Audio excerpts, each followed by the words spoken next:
kaum mukminin wa inna insyaallah ta'ala bikum.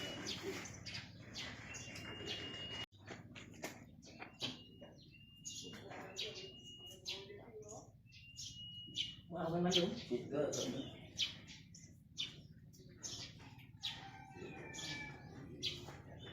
Nak Abi? Nak Abi langkah.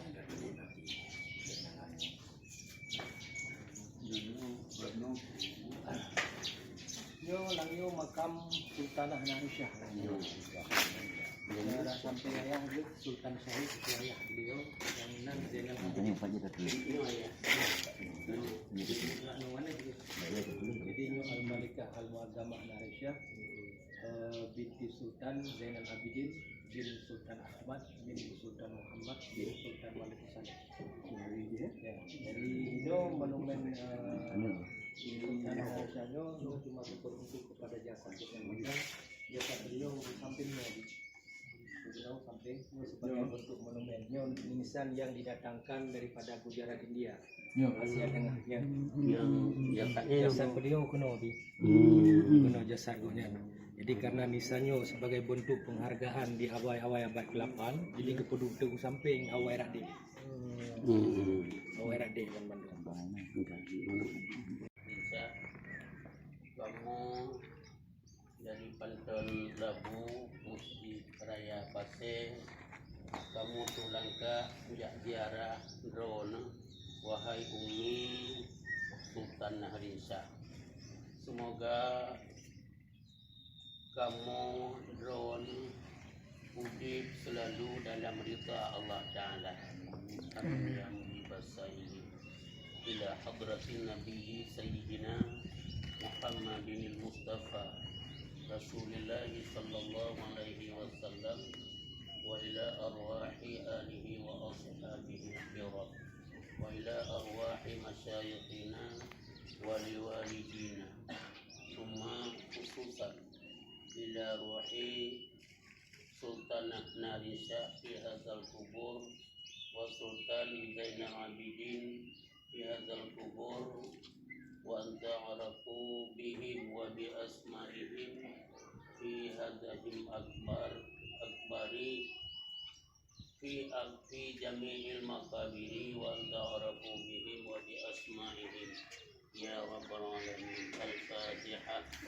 Wa rahmatullah. A'udzu billahi minasy syaithanir rajim.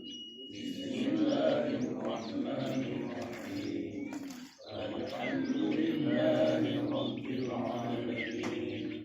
Ar-Rahmanir Rahim. Maliki yaumiddin. Iyyaka na'budu wa iyyaka nasta'in. Ihdinas siratal mustaqim. Siratal ladzina an'amta 'alaihim ghairil maghdubi 'alaihim waladdallin.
وصلى الله على سيدنا محمد وعلى آله وصحبه وسلم والحمد لله رب العالمين.